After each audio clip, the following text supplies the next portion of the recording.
So it went from pouring rain this morning to great big snowflakes. Had a beautiful hour-and-a-half snowstorm. Didn't amount to anything. It's so warm out here that it just melted as soon as it hit the ground. But the biggest flakes, it was mesmerizing. It was like a hypnotic snowfall. It had a pattern to it. You know how they say the fire can hypnotize you? Well, this snowfall hypnotized me this morning. I watched that for an hour.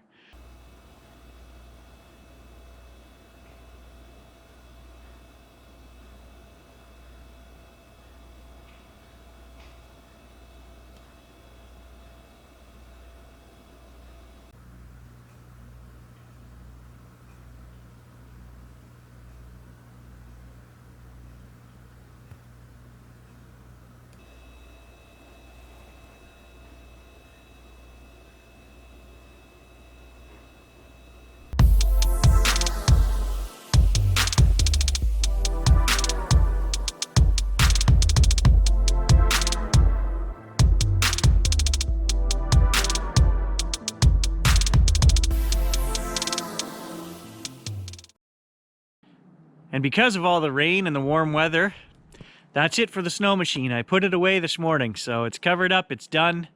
The trail is barren. Sticks and rocks and stumps poking up all through the trail here. Hardly any snow left. So I'll show you guys some images as I'm walking along today. I'm just taking pictures of spring. Saw grouse, looking for woodpeckers, anything I can find, I'm going to take some pictures.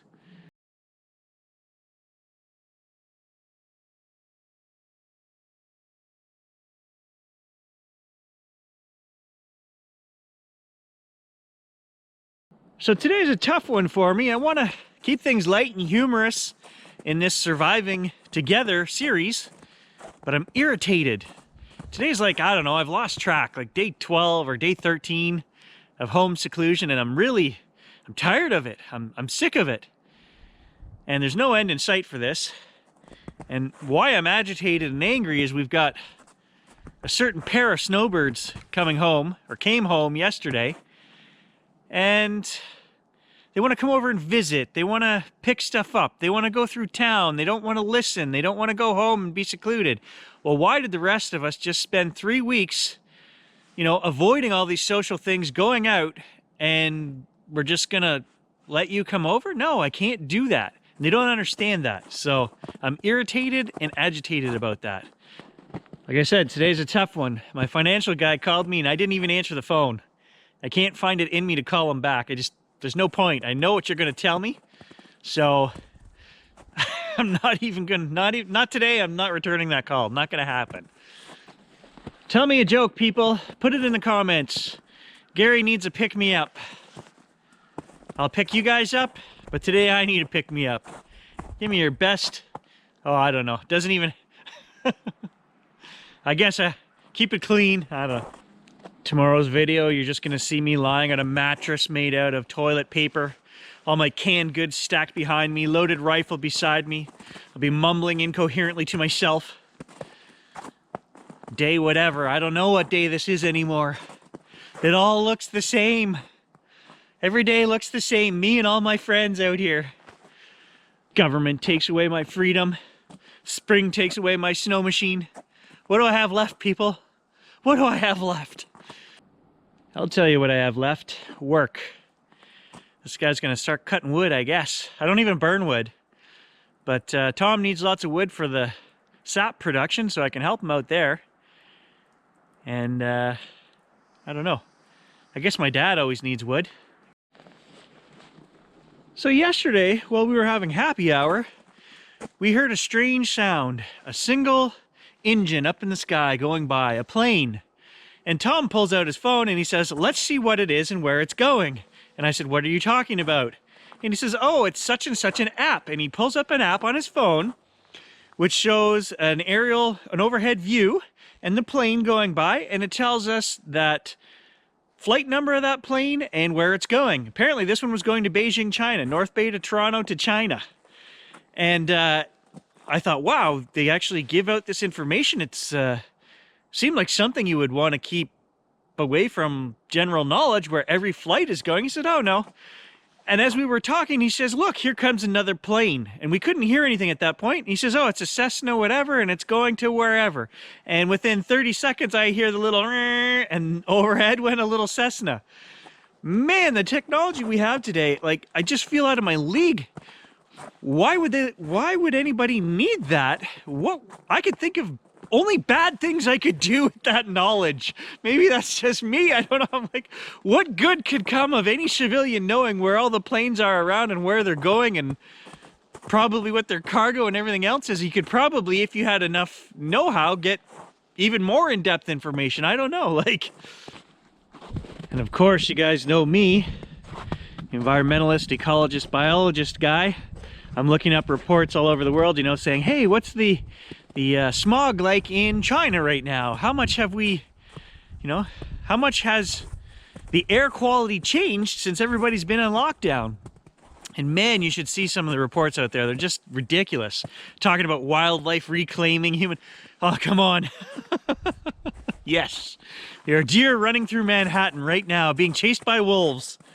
Ridiculous stories, but there could be some truth to the air quality. I would think that with no planes running, no cars running around half the world, that air quality would improve. Of course, it's not going to stay that way once things go back to, you know, everybody is not down on lockdown anymore, but I just thought this would be a very cool time for scientists to get data that we've never seen in 60, 70 years. Hopefully they've got masks on and they're out there collecting that data, because that could lead to some interesting studies. Yeah, and let me tell you, you don't want to go on a reduced calorie anything or exercise anything in this time of self-seclusion, because you're already stressed and depressed and whatever. Take away your food.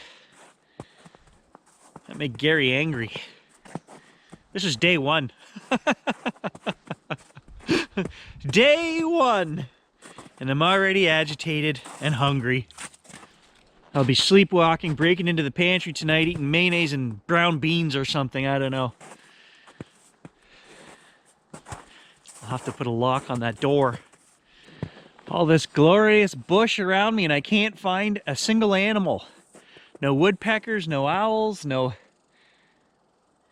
squirrel 600 meters over there chittering. Nothing to photograph. It's just a terrible time of year to be out photographing. Unless you like pictures of mud puddles and...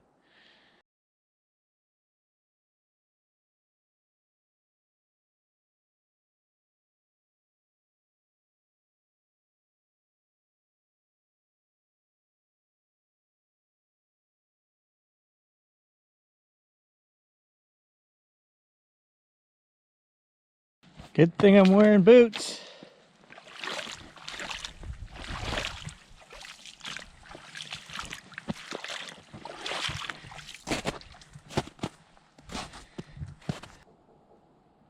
And that right there is why I had to put the snow machine away. You do not want to get stuck back here. Break through that top layer. I'll never get the snow machine out by myself. I could be wrong, but I think I've solved the GoPro issue. The GoPro 6 and the GoPro 7 can start recording. If you just push the record button, they turn on, they start recording, and you can push the record button to stop it. And I kind of have a bad habit of doing that when I'm walking the trails. I don't know when I'm going to start recording, so I just push that. And that seems to be when the camera is freezing. I've realized if I turn the camera on first, power it up, and then push the record button and leave the camera on and running, I haven't seen it freeze yet. So I'm in the middle of testing that. Maybe that's my GoPro issue. I hope so, because this thing freezes more than... I mean, the old GoPro 3 that I had never froze ever. I think it's a 4K issue. Maybe heat building up? I don't know, but... Again, just rambling about cameras, because that's what I do. Banjo lessons are frustrating. I don't know, maybe I had this expectation. I did. I had an expectation that I was just going to pick this thing up and play. There was this little 9-year-old virtuoso kid who plays like Michael Jackson on his ukulele. And I just assumed that was going to be me. So far I can play the first 4 lines of Mary Had a Little Lamb. And not even successfully, like, multiple times in a row. So I'm almost so bored I could make another Painting with Canada video. That series only made it to video number 1. That was it. So, although some days might be harder, some days are a little darker, it's hard to find that silver lining. We all just have to trudge through this, I guess. Maybe tomorrow I'll just have to have another me party. I haven't had a hot tub yet today. That might pick me up. So usually I don't ask for much from the viewers, but today, guys, when I go home and I pour myself that gin and I'm sitting in the hot tub, I'd like a pick-me-up. I'm going to go through the comments on the channel, and I'd love to see your best joke right there. Put them in the comments. Make me laugh. I hope I make some of you laugh, so return the favor. I'm going to have a double pick-me-up at 5 today. A joke and a gin. Hey, a joke and a gin hour. That's what we're going to call that. I know how to paint birds. 2 strokes. Stay tuned. Painting with Canada, episode 2. Got an idea now. Thanks for watching, guys. I'll catch you in tomorrow's video.